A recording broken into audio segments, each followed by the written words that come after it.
Espírito Santo, energia, fumaça, óleo, afinal a Bíblia não fala do derramamento do Espírito? O Espírito vai encher a nossa vida? Como é que a gente entende essas coisas?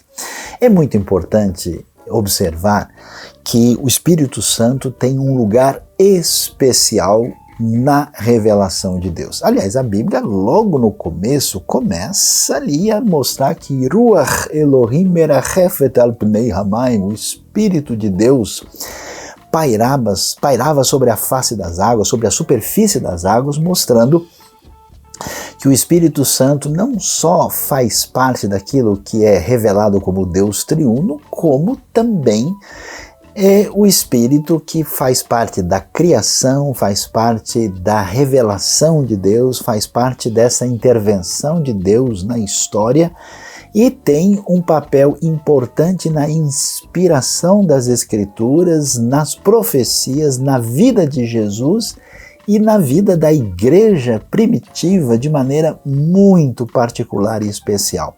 Portanto, a gente precisa entender bem, não é porque na linguagem metafórica, a Bíblia fala de derramamento do Espírito, fala de ser cheio, do poder, da presença, da ação do Espírito, que a gente pode imaginar que o Espírito é uma energia, que o Espírito é alguma espécie de eletromagnetismo celestial que vai nos levar do começo ao final. Não, a ideia não é essa. Fica claro que a Bíblia diz para nós que a gente, por exemplo, não deve mentir ao Espírito Santo, como aconteceu com Ananias e Safira. Você vê isso lá em Atos capítulo 5. A Bíblia diz em Efésios 4 que a gente não deve deixar o Espírito Santo triste. Você já viu o magnetismo chateado por aí, ou a eletricidade meio triste? Não é o caso.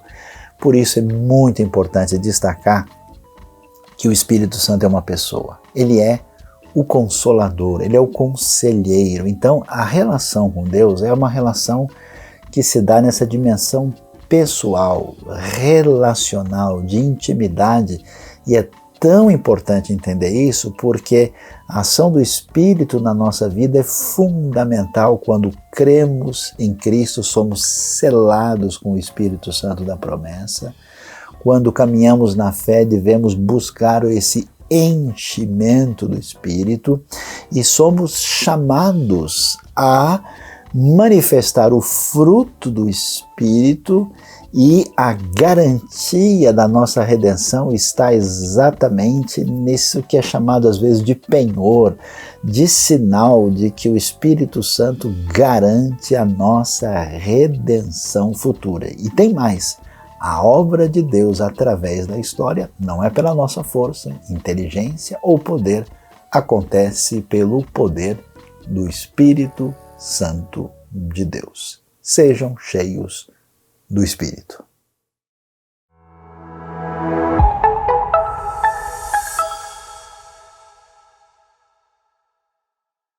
Olá pessoal, tudo bom com vocês? Olha só, quero convidar você a participar conosco aqui dessa celebração. Vem celebrar junto com a gente, cantar, vamos louvar ao nosso Deus, vamos orar, vamos apresentar os nossos pedidos a Ele, vamos aprender mais de Sua palavra. Então, vem se juntar com a gente.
queridos, bom dia. Sejam todos muito bem-vindos. Nós estamos reunidos aqui mais uma vez no nome de Jesus Cristo de Nazaré e em torno da sua pessoa bendita para celebrar sua vinda, sua morte, sua ressurreição e para declarar que Ele vai voltar.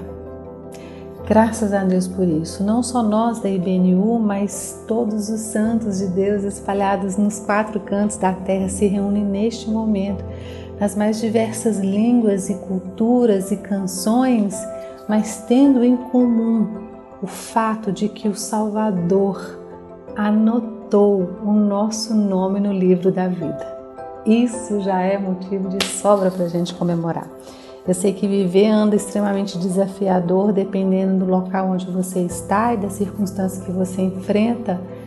Isso é ainda mais acentuado, mas há esperança, meus irmãos, porque há presença, porque há uma pessoa, porque nós temos um bom pastor e ele disse que ninguém pode arrancar as ovelhas dele da sua mão bendita. Vamos comemorar isso? Vamos celebrar isso? Um ótimo domingo para você. Que Deus o abençoe imensamente no primeiro dia dessa semana e em todos os outros.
vamos praticar a nossa fé? Uma das maneiras mais objetivas e mais fáceis da gente exercitar a fé que está dentro do nosso coração é através da oração.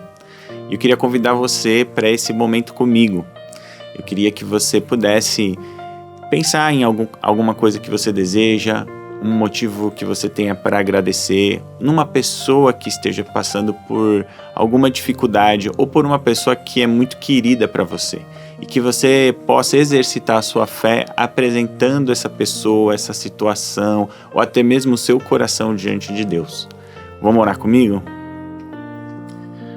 Pai amado, querido, Pai de amor, eu quero te agradecer por essa oportunidade de estar na tua presença, essa oportunidade de elevar o nosso coração e o nosso pensamento a Ti, Senhor.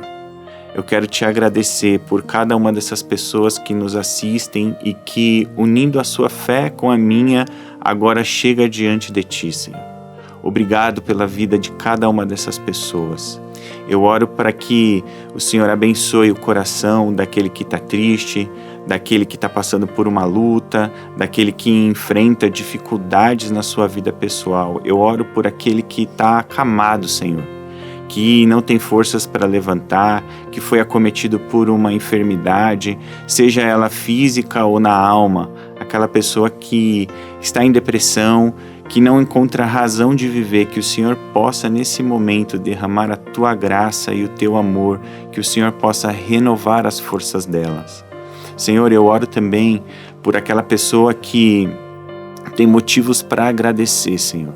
Eu louvo o Teu nome, Senhor, pelas bênçãos que o Senhor tem feito chegar no Teu povo, na vida do Teu povo, Senhor. Obrigado por essa vida, Senhor. Obrigado por essas pessoas que nesse momento estão de mãos dadas pela fé, orando, apresentando as suas causas, apresentando o seu familiar, apresentando uma pessoa querida, Senhor. Eu agradeço, meu Senhor, por essas vidas, por cada uma dessas orações que sobem a Ti nesse momento. Que o Senhor possa nos encorajar, que o Senhor possa nos fazer pessoas que se relacionam contigo através da oração. Eu te agradeço, Senhor, e oro em nome de Jesus. Amém.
Deus nos abençoe neste dia e agora vamos abrir os ouvidos e o coração para meditar naquilo que Deus nos revela na sua palavra. E hoje vamos pensar com atenção sobre um tema para lá de cativante. Deus escreve certo por meio?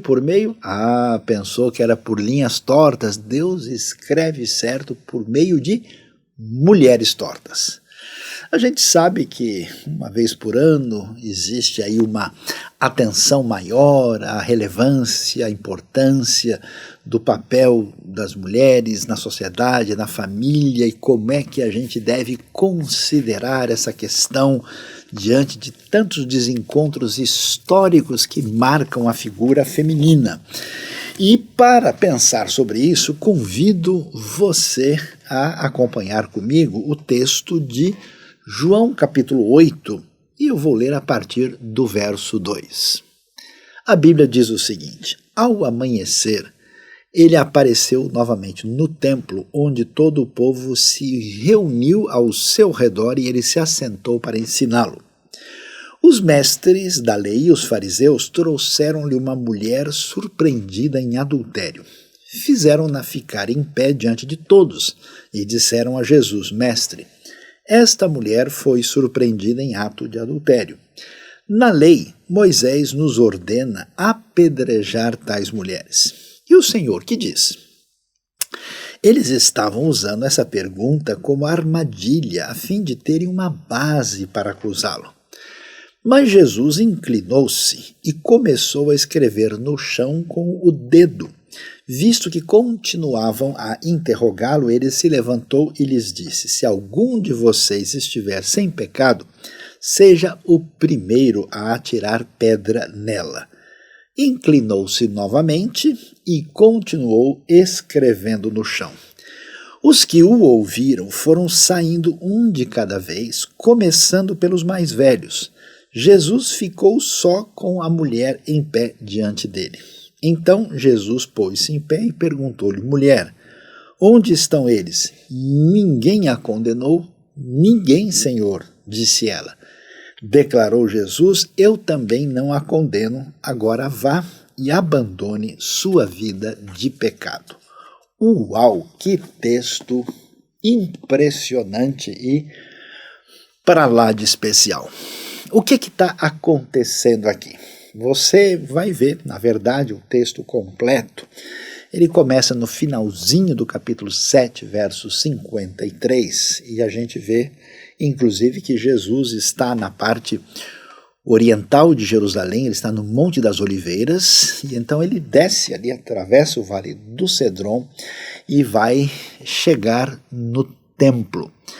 O templo tem uma área um tanto quanto ampla, né? Tem a parte externa, depois ali temos o pátio dos gentios, depois a área propriamente interna, né? Onde somente os próprios judeus entravam. Então Jesus, em algum ali local, começa a falar, a ensinar o povo, né? O que se esperava inclusive de muitos que eram conhecedores da palavra divina. E aí você pode imaginar a cena.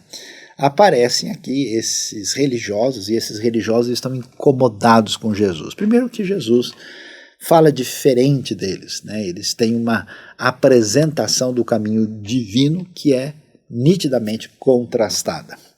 E depois é que Jesus começa a receber muita atenção, ele tem muitos seguidores, Jesus está lá num lugar que não é nada assim respeitável do ponto de vista do centro religioso, lá na Galileia. E então existe toda uma situação de inveja, uma questão de fato de tentar deslegitimar Jesus, e há aqui uma ação de forças espirituais contrárias à ação de Deus que participam desse processo. E aqui é interessante porque de repente, né, Jesus está lá e eles trazem uma mulher que, de acordo com o que eles estão afirmando, ela foi surpreendida em adultério. Olhando isso, a gente pensa, mas espera aí, o que está acontecendo de fato?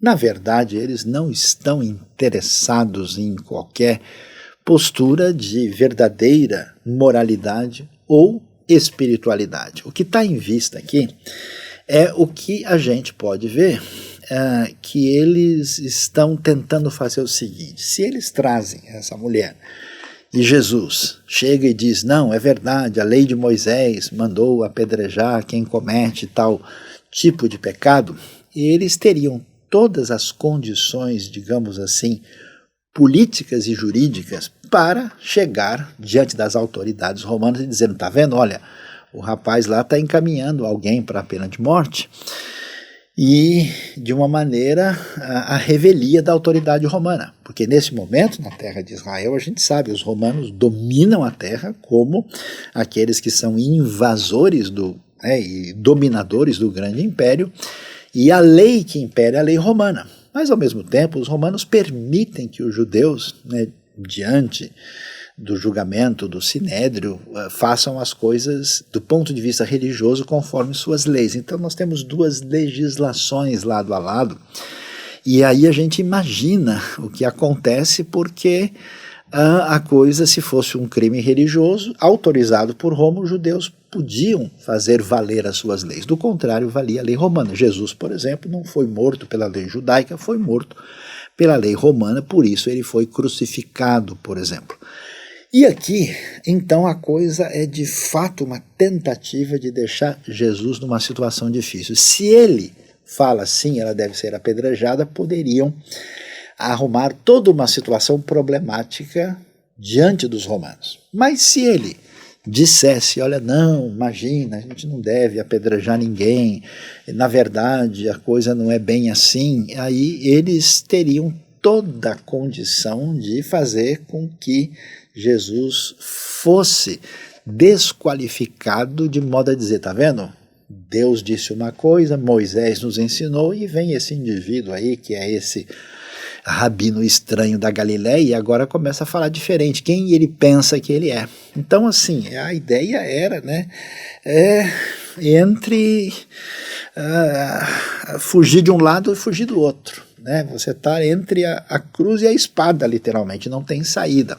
E aí, então, Jesus começa a fazer coisa muito inesperada. Ele começa a escrever ali no chão. A gente não sabe até hoje, os estudiosos, o que será que Jesus escreveu, o que ele estava fazendo, talvez de maneira indireta, questionando a postura dos religiosos, ou talvez ele estivesse mencionando coisas do tipo de Miqueias, que Deus quer misericórdia, e alguma coisa assim, a gente não tem ideia, mas ele então transfere a questão da discussão externa para a realidade interna e diz, escuta, é verdade que ela cometeu um pecado? Aliás, o que está estranho aqui, porque como é que alguém comete adultério sozinha, Se a mulher está lá e ela foi surpreendida, cadê o homem com quem ela se envolveu? Onde está? Não existe uma acusação onde tem somente uma pessoa envolvida. E aí, como aquilo não tem qualquer legitimidade ou transparência, Jesus então diz, quem não tem pecado, atire a primeira pedra. E aí a coisa fica, aquela armadilha desmontada, cada um começa a sair, do mais velho ao mais novo, e sim, Jesus se volta para a mulher e fala com ela diretamente, pessoalmente. E chama atenção a maneira como faz isso. Primeiro, está claro que Jesus não diz, tanto faz maneira como você vive, se você quer sair com A, com B, isso é problema seu. Jesus não diz isso. Ele sabe, a mulher tem um procedimento indevido, mas em vez de simplesmente acusá-la e tentar trazer um peso sobre ela, ele diz, abandone a sua vida de pecado, trazendo aquilo que é fundamental no Evangelho, que é a possibilidade de perdão, de redenção, de reconstrução da caminhada de vida.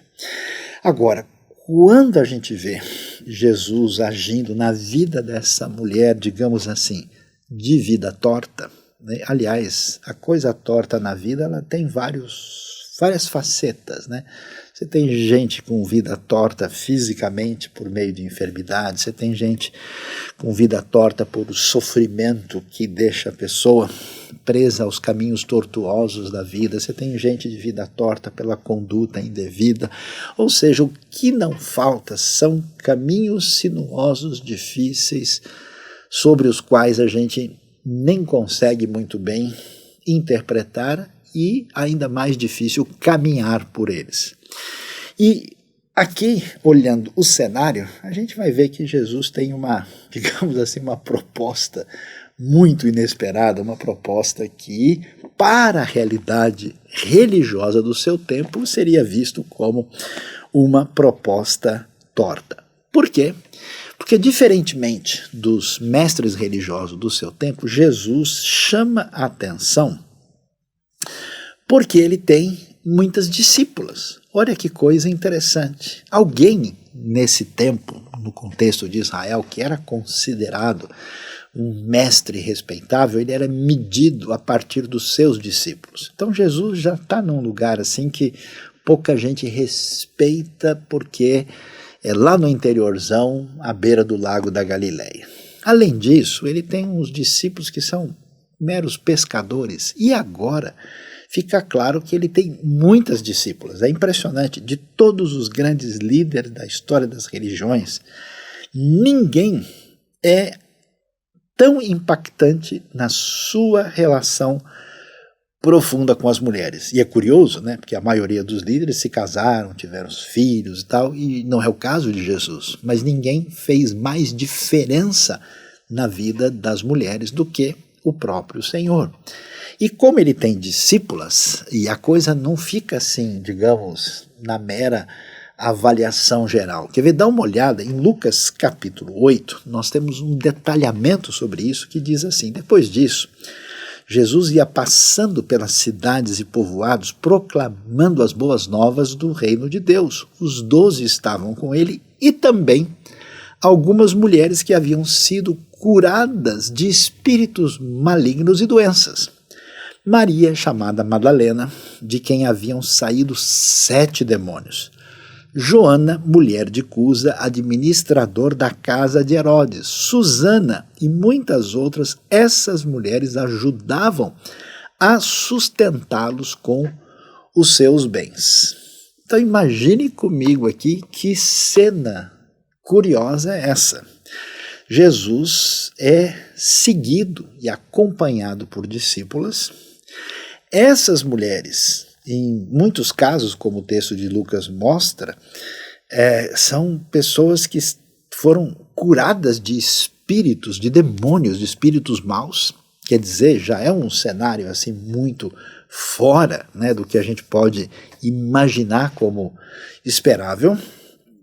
E além disso, elas inclusive ajudam Jesus por meio dos seus bens. E o curioso é o perfil. Maria, por exemplo, da cidade de Magdala, que aliás não faz tanto tempo que a arqueologia trouxe à tona os detalhes da antiga Tariqueia, como era chamada pelos romanos, a pequena vila ali de Magdala, com uma população de 4.000 habitantes, conhecida pela sua produção de peixe salgado, inclusive. E muito interessante que Maria Madalena aparece uma outra chamada Susana, e essa Joana, que é mulher de um administrador da casa de Herodes. Herodes vem de uma família de idumeus que se tornaram convertidos do judaísmo ao judaísmo e que na verdade representam o poder romano, porque eles trabalham junto com os romanos, né? Eles estão nessa conexão política meio desastrosa para a sociedade. Então você imagina um negócio desse. Quem olha, né, para a realidade de Jesus e olha, vamos dizer, para a classe dos discípulos, diz: espera aí, não estou entendendo nada. Porque um rabino, que é um senhor rabino, ele tem uma linha muito clara, ele tem uma definição X, os seus discípulos seguem naquela pegada muito definida e restrita, e Jesus tem tipo um mundaréu de gente que, vamos assim dizer, não tem nada a ver. E são muito diferentes. Até os discípulos não têm nada a ver um com o outro. E agora aparecem essas mulheres e cada mulher está numa toada diferente. Que coisa aparentemente torta que aparece nessa história da ação extraordinária de Jesus, particularmente voltado para o que acontece com as mulheres. E falando nisso, é surpreendente porque, de fato, a realidade das mulheres era uma realidade secundária, era uma realidade que não tinha qualquer, vamos dizer, protagonismo ou relação de pertinência significativa. E olha, não era só no mundo judaico, tem toda uma coisa, não, porque o ambiente judaico era machista. A grande verdade é que o mundo greco-romano tinha a mesma atitude de colocar a realidade feminina num patamar inferior em termos de valoração social. E eu fico imaginando que cenário peculiar, fico imaginando a cena de Jesus, né, com a mulher diante dos acusadores, Jesus com as suas discípulas, todo esse cenário, e aí que a gente vai perceber que o Novo Testamento dá uma ênfase tão grande à realidade de como é que Jesus faz essa diferença, tem um impacto extraordinário quando, assim como nós vemos na cena, como ele escreve certo por meio de mulheres tortas. Isso fica claro quando a gente, surpreendentemente, abre, por exemplo, o Evangelho de Mateus, que, aliás, é um evangelho bem judaico, que quer mostrar que Jesus é o Messias.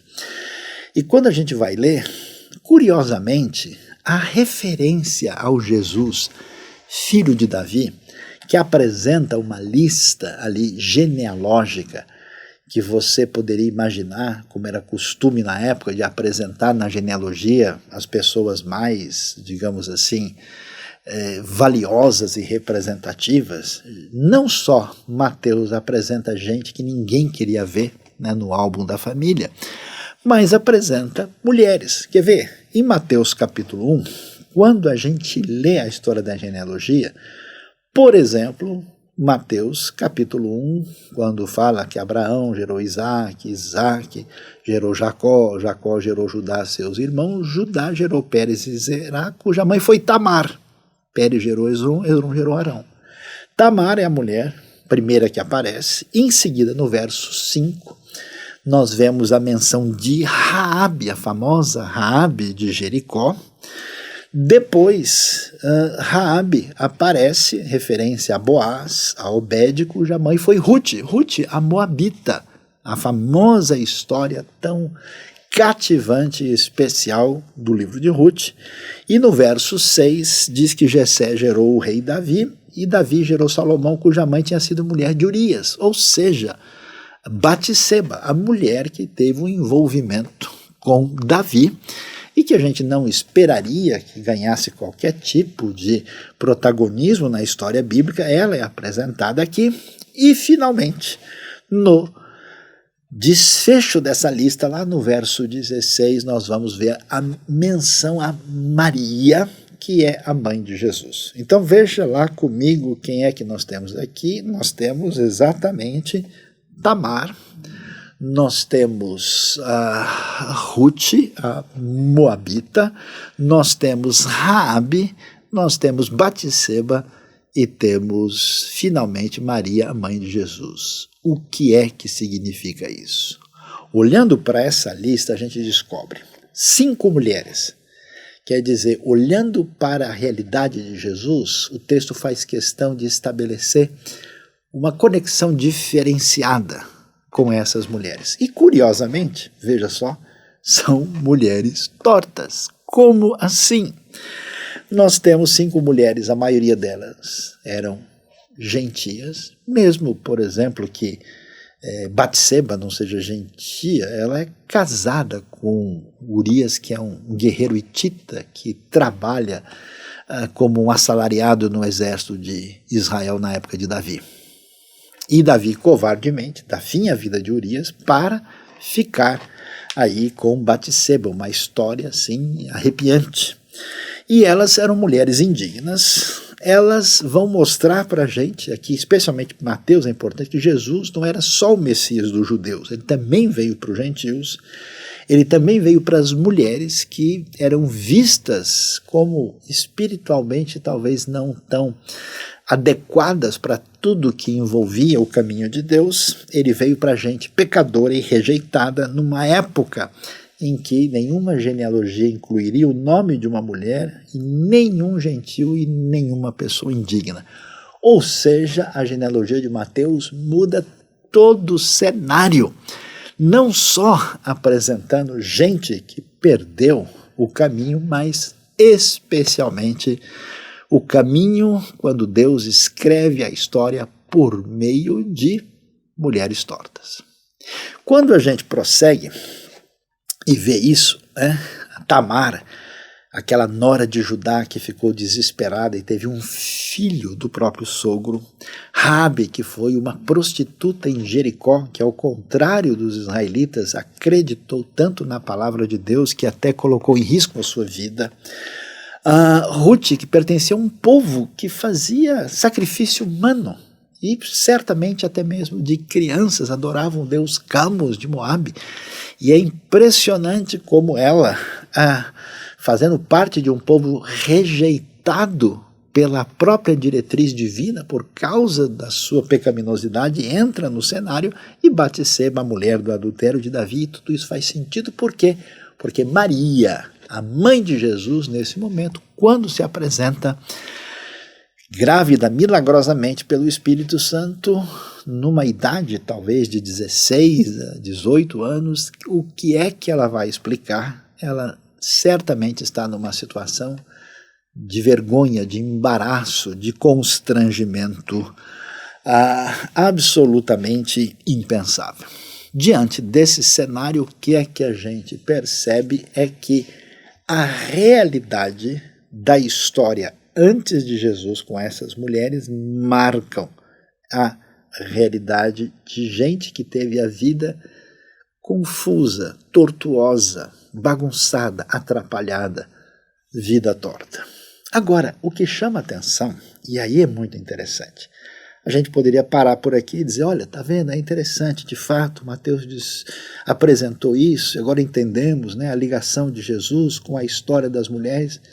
Mas a coisa é muito mais do que isso, porque, na verdade, quando a gente abre o Novo Testamento e vai olhar o ministério de Jesus, o que ele vai fazer, não é que é surpreendente, particularmente no Evangelho de Lucas, quantas mulheres recebem uma ação direta de Jesus, interpessoal, de conversa. Não é que Jesus está no meio da multidão e ele curou várias pessoas, incluindo várias mulheres. Não é que Jesus chegou lá na tal cidade e passando por ali abençoou as mulheres que estavam ali no caminho. Não.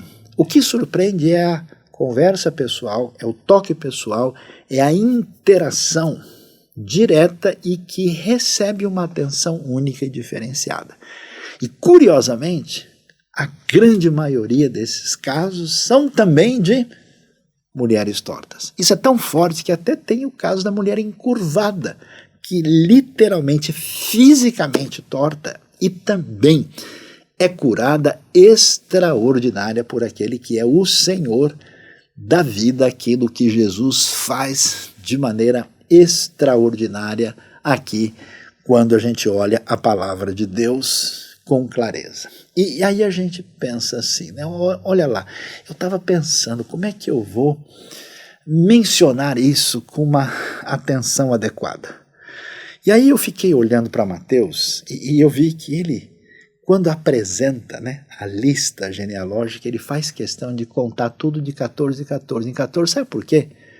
Porque o nome Davi, né, em hebraico David, tem um valor numérico de 14. Então, sabe aquele toque de querer deixar tudo arrumadinho, alinhado, assim, não querer nada torto, né?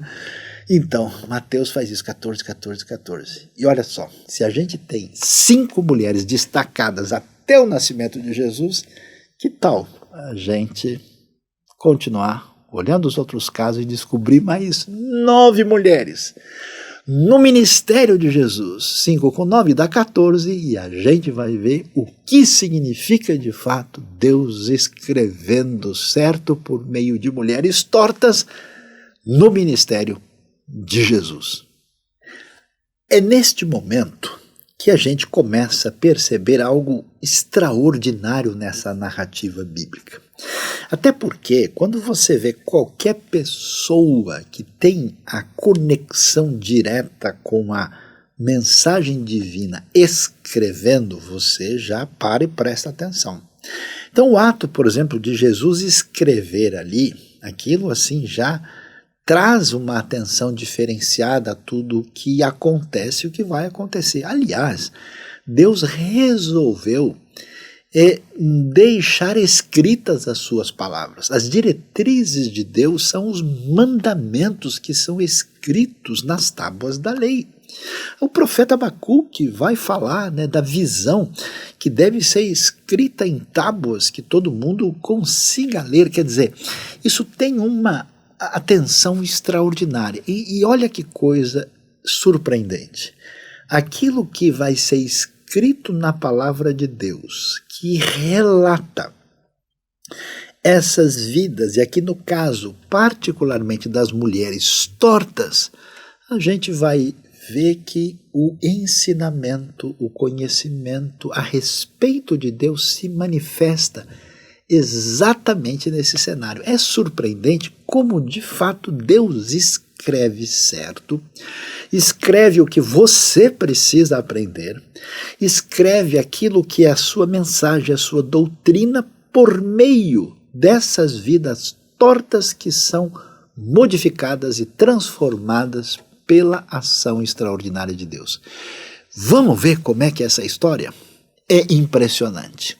Quando aquilo que está tudo torto é mudado e transformado. Por exemplo, vamos lá. Viu a história de Tamar? A história de Tamar é uma história assustadora, porque o que há de torto ali? A mulher é abandonada. Ela tem o seu marido que vai morrer, o outro em seguida também morre, e ela é esquecida, abandonada pelo sogro, de modo que ela entra em desespero num caminho para lá de tortuoso, e ela se disfarça inclusive de prostituta cultual, de modo que Judá se envolve com ela. E a história chega um momento quando se descobre tudo, e Judá tem um juízo pesadíssimo sobre ela. Finalmente, quando se percebe tudo o que aconteceu, Judá vai dizer: ela é mais justa do que eu, de modo que ela experimenta a redenção. Não é sem razão que ela vai aparecer nessa linhagem tão extraordinária de Davi e de Jesus. Depois nós temos a história de Raabe. Raabe, alguém que no ambiente cananeu, que já era um ambiente sem referências de moralidade de qualquer tipo, ela vivia numa condição de prostituição. No entanto, ela vai ter uma atitude de tal confiança em Deus, e ela vai experimentar o que é salvação. É impressionante, Raabe vai ser lembrada até mesmo lá no livro de Hebreus. Quando a gente olha para a história de Ruth, olha que coisa, aquela jovem que mal se casou com um indivíduo lá de família israelita, que veio lá de Belém, ela experimenta a viuvez, uma condição social muito problemática no mundo antigo. A sua vida ficou torta depois da experiência da família, que quase toda é morta. Morreu o sogro, morreu o cunhado, morreu o marido, e ela vai experimentar o quê? Que coisa, graça, Hesed, uma experiência extraordinária, de modo que essa graça vai ser a maneira como ela vai ajudar a trazer de volta a própria sogra, que perde também o coração. Então a gente vê como esses caminhos tortuosos, pela ação bonita, extraordinária, fundamental, quase que florida da parte de Deus, vão se tornando ensino vivo de Deus para a vida das pessoas. Batseba. Batseba teve um caso de adultério com Davi. Pois é, mais do que isso, porque pensa bem, ela é uma mulher casada com um estrangeiro que está trabalhando no exército. Davi é o rei, e o rei nesse momento da história é tipo, tudo pertence a ele, o povo é súdito do rei. Então, Batseba não tem como dizer não, dizer, olha, não, eu acho que não é legal, né? Então, eu nem poderia dizer que é simplesmente um caso de adultério, é mais do que isso. É uma situação de assédio, é uma situação assim que ela não tem opção. Não é que houve uma relação romântica entre os dois e acabou se derivando nessa direção. Não, ela não tem nenhuma possibilidade. E a coisa tão impressionante que aquilo que tem essa marca de adultério, de pecado, de assédio, na ação redentora de Deus na história, a gente nunca imaginaria que o filho dessa mulher restaurada, do Davi arrependido e restaurado, exatamente o filho deles vai se tornar o próximo rei, aquele que vai ter o senhorio sobre Israel, que vai ser o rei Salomão. E Deus poderia ter derivado a linha genealógica a partir de um outro caminho, mas exatamente a mulher que envolveu o adultério e o assédio é que a gente vai ver, é esse senhorio que marca a ideia de reinado, de dinastia de Davi, que vai desembocar no reino de Deus.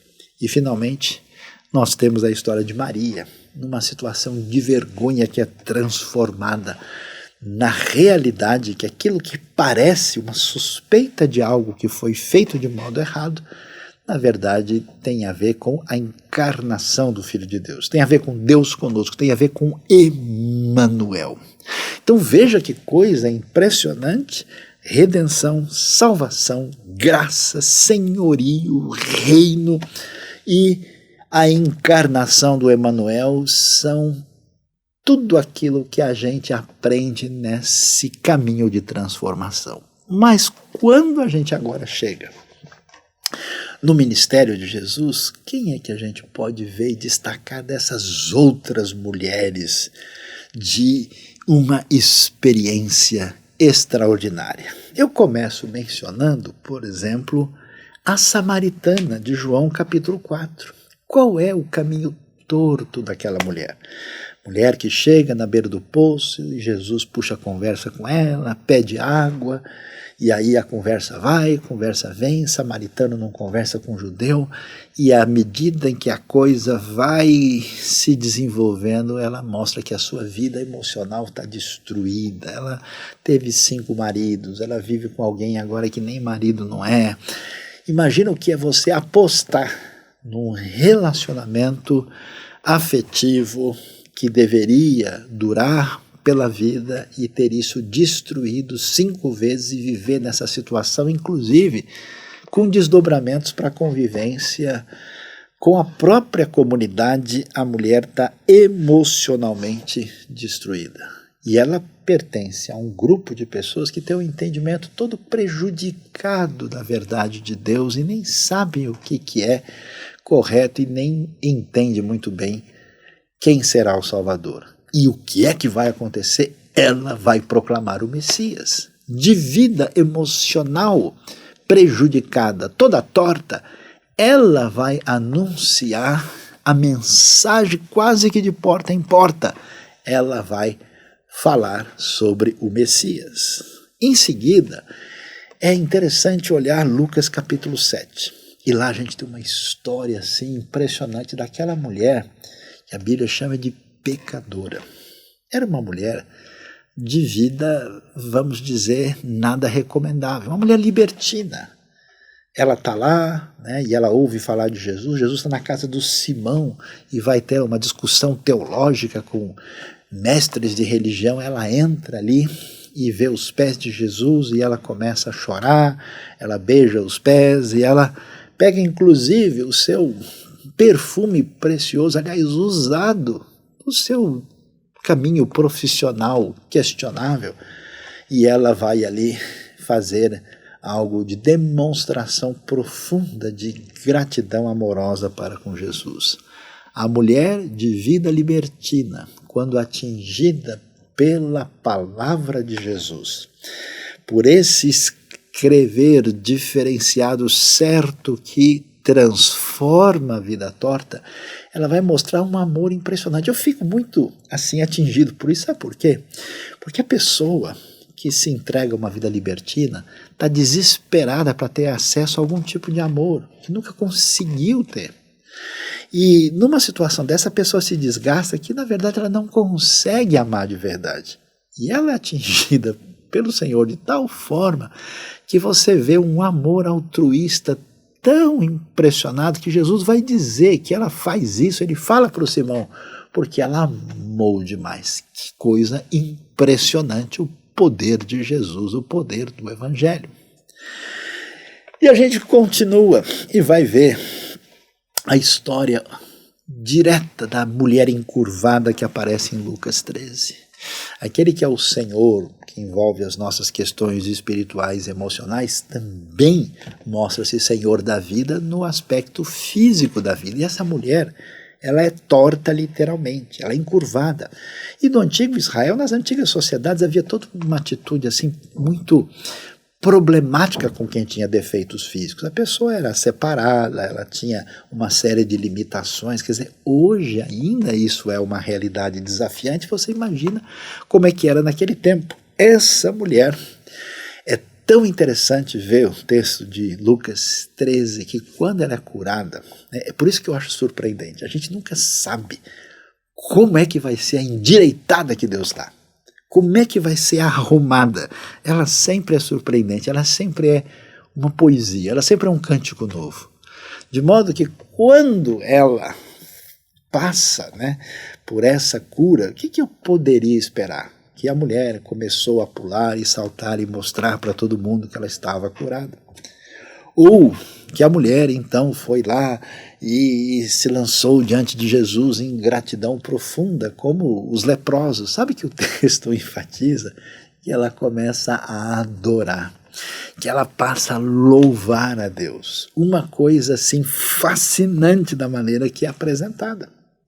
Em seguida, eu destaco a mulher que talvez tenha um impacto mais extraordinário de Jesus endireitando, acertando a sua vida, que é Maria Madalena. Se imagina o que é ser uma mulher de um vilarejo distante na Galileia que viveu numa opressão espiritual terrível.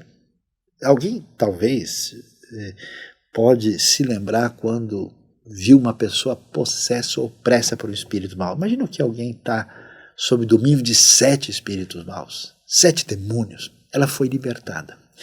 E a coisa mais impressionante de Maria Madalena é que essa mulher que for endemoniada vai ser a pessoa que mostra uma relação tão profunda com o Senhor que ela vai ser testemunha da ressurreição. A primeira pessoa a proclamar verdadeiramente que o Senhor ressuscitou, o protagonismo mais extraordinário e valioso da história nessa vida de Maria Madalena, que Deus escreveu mais do que certo pela vida de alguém que sofreu da maneira mais torta possível. Em seguida, vale lembrar Lucas capítulo 8, a mulher que tinha hemorragia. A mulher encurvada sofreu 18 anos. A mulher com hemorragia sofreu 12 anos. E o que ela vai receber? A cura do Senhor. E quando a gente ouve hemorragia, a gente pensa, não, ela tinha um problema de saúde, é muito mais do que isso.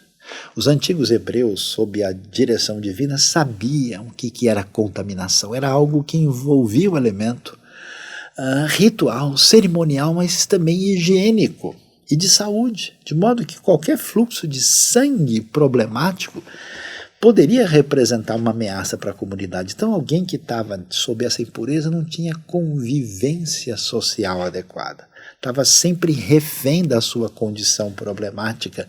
E aqui ela é curada da sua impureza e o texto bíblico destaca essa cura extraordinária. Mas não só de problemas objetivos nós temos diante de nós os nossos caminhos tortuosos. Nós temos às vezes o mais torto dentro de nós, está no nosso coração. Por isso vale a pena a gente olhar lá para Lucas capítulo 10 e ver a história de Marta, juntamente com Maria. O que a gente encontra lá? Marta está diante de Jesus. Jesus vai trazer a palavra divina, mas ela não consegue sossegar. E mulher inquieta, mulher, vamos dizer ali, debaixo daquela adrenalina, eu diria até de uma cobrança constante que a gente vê em muita gente e muitas mulheres de que o que eu estou fazendo não está bom o suficiente. Eu preciso melhorar isso. Eu preciso arrumar. Tem gente que não consegue sentar e conversar de boa 5 minutos, que precisa estar acertando tudo porque por dentro está torto. E é interessante, Maria se livra dessa situação e começa a ouvir Jesus. E a palavra de Jesus é tão bonita, é tão especial. Ele vira e diz: Marta, Marta, você está ansiosa, preocupada, inquieta com tantas coisas. Maria escolheu a boa parte e isso não será tirado dela. Quer dizer, a ação de Jesus para atingir essa inquietação tortuosa, para ouvir o que importa, a palavra divina. E é impressionante como mais um caso especial da parte do Senhor. Mas a história prossegue e a gente chega no caso da mulher adúltera que a gente leu no começo. A mulher numa situação de adultério, de pecado na área da sexualidade e que experimenta o perdão de Jesus. É tão bonita a frase: mulher, onde estão os seus acusadores? E ninguém sobrou? E ela então diz: ninguém, Senhor. E ela recebe o perdão de Jesus e a diretriz do Senhor para não viver de maneira pecaminosa, mas na sua vida ela recebe aí esse perdão. E 2 últimos casos fecham aqui a nossa lista das 9 que completam 14 com as outras 5. A mulher cirofenícia de fala grega de Marcos 7. Se a gente pode imaginar a palavra de Deus restrita, conhecida no mundo judaico, imagine uma mulher cirofenícia de fala grega no mundo pagão total. Ela recebe a ação poderosa do Senhor e recebe verdadeira libertação de maneira direta e objetiva. E finalmente a filha de Jairo, que aparece, o famoso Jairo da sinagoga, que está lá em Lucas 8. A menina morreu e ela é ressuscitada com a vitória sobre a morte. Que coisa impressionante! As mulheres aqui estão: a samaritana, a pecadora, a encurvada, Maria Madalena, a mulher com hemorragia, Marta acompanhada de Maria, a mulher adúltera, cirofenícia, a mulher de Jairo, e a gente aprende quem é o Messias, o que é o amor, o que é a adoração, a ressurreição, a cura, a palavra, o perdão, libertação, vida. Que coisa impressionante! As histórias de Jesus com as mulheres, que não são nada as exemplares religiosas que a gente poderia esperar. Mulheres, sim, em algum aspecto da vida tiveram a trajetória torta e Deus escreve certo. Jesus age de maneira extraordinária para trazer aí o seu grande caminho de trazer vida, salvação, perdão, restauração, escrevendo certo por meio dessas vidas que foram tortas. E eu fiquei tão impactado, tão assim, atingido com isso, que eu fiquei com vontade de montar assim uma espécie de junção dessas coisas. E aí eu queria terminar essa mensagem mostrando o que é que a gente pode observar na história daquelas que foram tortas e foram atingidas por Deus. Tudo estava torto. Quer ver? Dá uma olhada como é que ficou essa nossa organização das palavras. Emocional, adultério, libertina, vergonha, doença, impureza, viuvez, assédio. A gente coloca as palavras uma atrás da outra, surge aí na coluna central, mulheres.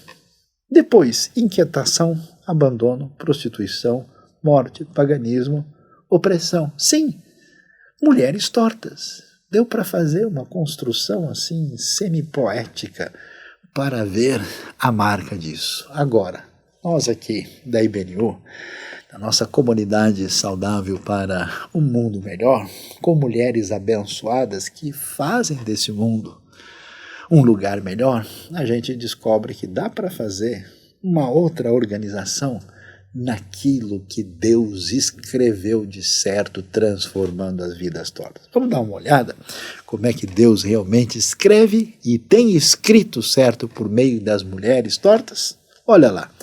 Amor, cura, palavra, senhorio, perdão, graças, Messias, salvação. De novo, mulheres.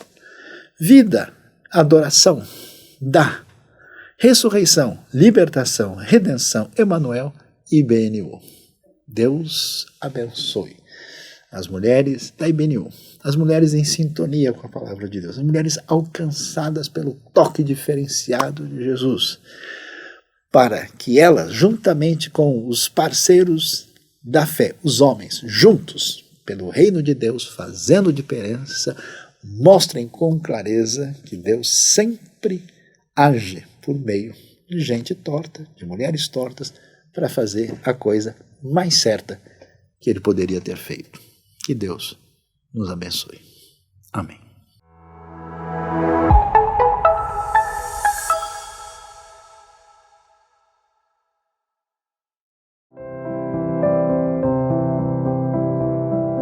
A IBNU tem feito trabalhos de apoio humanitário, de evangelização e de suporte a muitos projetos, tanto aqui na cidade de São Paulo, como também em outras regiões do Brasil e do mundo. Mas a gente nunca deixa de frisar uma questão muito importante. As pessoas às vezes confundem a contribuição como se fosse um pagamento ou uma aposta. Eu vou aqui depositar parte do meu recurso nessa igreja e aí Deus vai ver que eu estou fazendo isso e Ele vai me abençoar. Para começar, nós sempre enfatizamos isso. Deus não precisa dos nossos recursos. Deus é dono de toda a prata e todo o ouro. Ele é o Senhor, cuidador do universo. E nós queremos deixar isso bem claro. Nós não barganhamos com Deus de forma alguma. Porém, Deus nos dá a oportunidade de, com Ele, celebrarmos a sua criação, a salvação que há em Cristo Jesus, através da nossa vida, através daquilo que nós fazemos, das atividades que exercemos e também dos recursos que Ele deposita em nossas mãos. E Ele pede, Ele informa isso até no seu próprio texto bíblico, através do apóstolo Paulo, quando ele diz que é necessário que aqueles que são cuidadores, os dispenseiros, aqueles que cuidam dos recursos, sejam fiéis no cuidado desse recurso. Então Deus nos dá a sabedoria e capacidade para gerirmos o nosso recurso e para que esse recurso também abençoe outras vidas. O que nós fazemos aqui como igreja é oferecer a você a oportunidade de participar da bênção que Deus quer levar às outras pessoas. Por isso, nós convidamos você a colocar toda a sua vida diante do Senhor. Aquilo que você faz, as suas aptidões, a sua capacidade, os recursos que você tem, tudo isso ser colocado diante do Senhor para que Ele faça o uso conforme o seu Espírito determinar. E nós pedimos também a Deus sabedoria, tanto para as nossas administrações pessoais, como também para a administração do recurso que chega até nós aqui na igreja, na IBNU. Então, convidamos você a orar conosco nesse momento, dedicando tudo aquilo que você tem, tudo aquilo que você é a Deus, para que Ele possa te usar também para ser bênção na vida das outras pessoas. Vamos orar?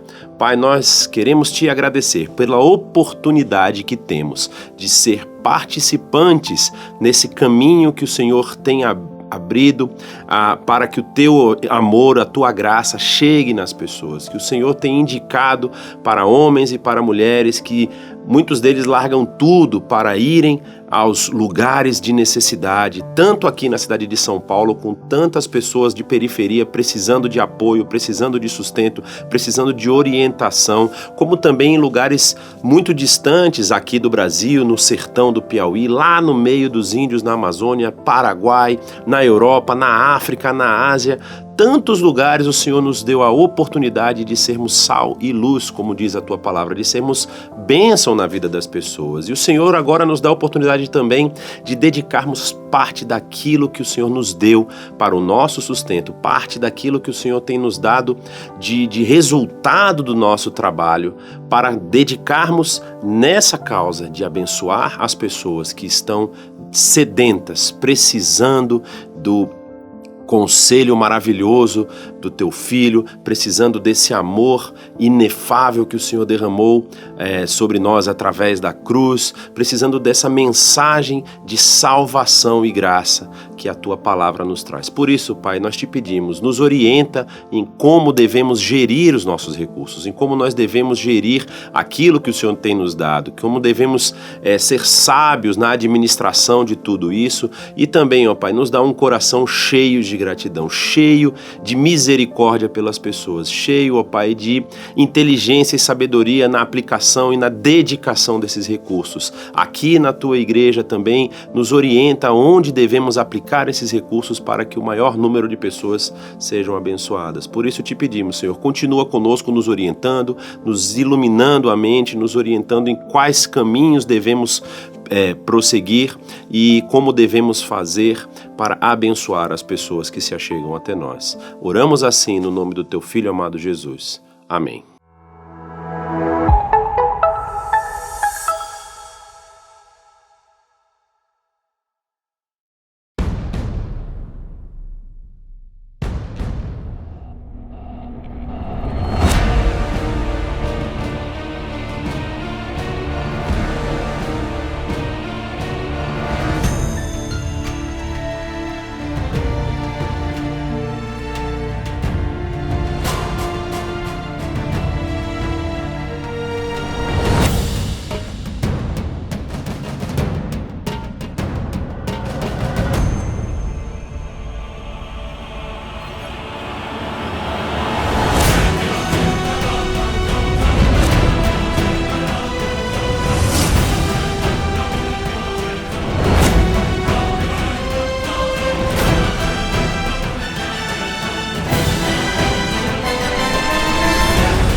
Tá acabando a oportunidade de você participar dessa grande ópera, a Páscoa Eterna, que será apresentada na IBNU. Aliás, é uma apresentação artística, uma ópera teatral extraordinária, com um elenco extraordinário, muito bem preparada, que vai celebrar o momento especial da morte e ressurreição de Jesus. E atenção, domingo, dia 24, e também no dia 31 teremos aí apresentações, mas as vagas são limitadas, tá acabando.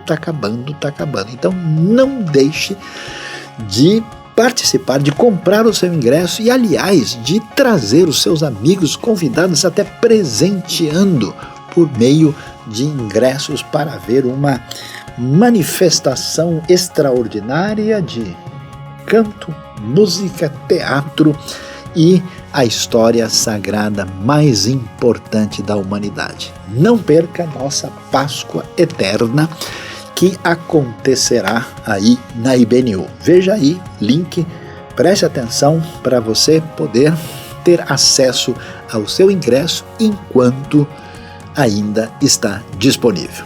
Não se esqueça, 24 e 31 de março. Semana difícil? Puxada? Muita atividade? Então quero convidar você para este domingo, hoje às 14 horas, você participar conosco do Integre Games. O Integre Games é uma tarde muito especial do Ministério de Jovens aqui da IBNU, onde nós nos juntamos para jogar jogos de tabuleiro, ter um tempo de alegria, de comunhão, de bate-papo, enfim, um tempo gostoso, inclusive de recarregar as nossas energias, a nossa bateria para mais uma semana intensa de trabalho que provavelmente você vai ter. Então não perca hoje, às 14 horas, aqui no Espaço IBNU, Integre Games. E olha, tem coisa especial, hein? Porque nós vamos ter lançamento de jogos hoje. Nós vamos inclusive ter dois autores, né? Duas pessoas que criaram jogos aqui para jogar com a gente os jogos que eles criaram, e um campeonato especial onde, lógico, o vencedor do campeonato vai levar o jogo para casa. Vem com a gente! O nosso ensino da IBNU está a todo vapor. Você não pode perder, porque é só nesse mês vamos terminar as cartas pastorais e o estudo de Eclesiastes, que é muito especial, muito importante. As cartas pastorais trazem esse estudo especial sobre como temos que lidar, principalmente na liderança ou no ministério, como cristãos, como precisamos viver. E a Eclesiastes traz essa questão importante que é o sentido da vida. Então nos ensina um pouco de como temos que viver o nosso dia a dia. Então você não pode perder quarta e quinta-feira às 19 horas. Vem com a gente, vamos estudar e nos aprofundar no ensino da Bíblia.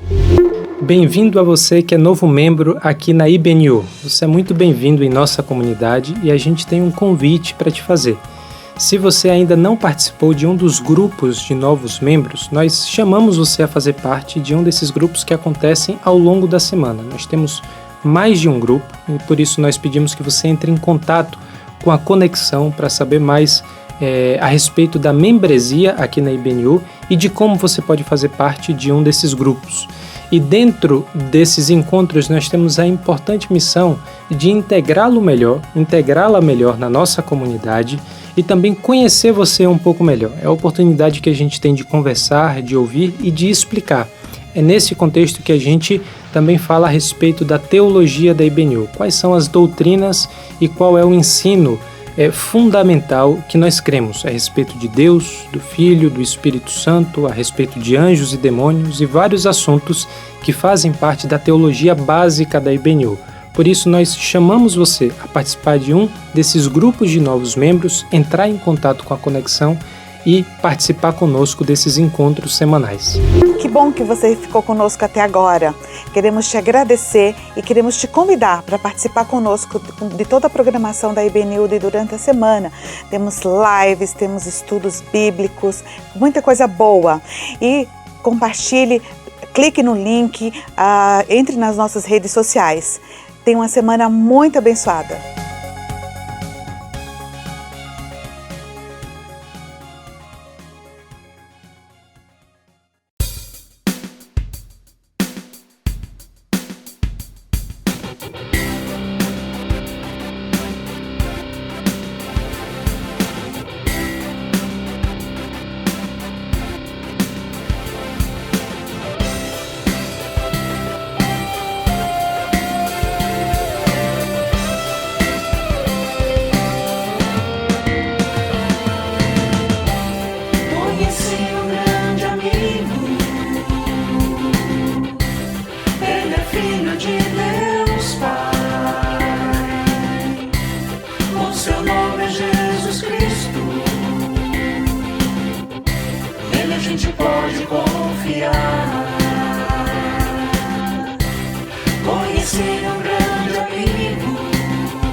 sim, um grande amigo.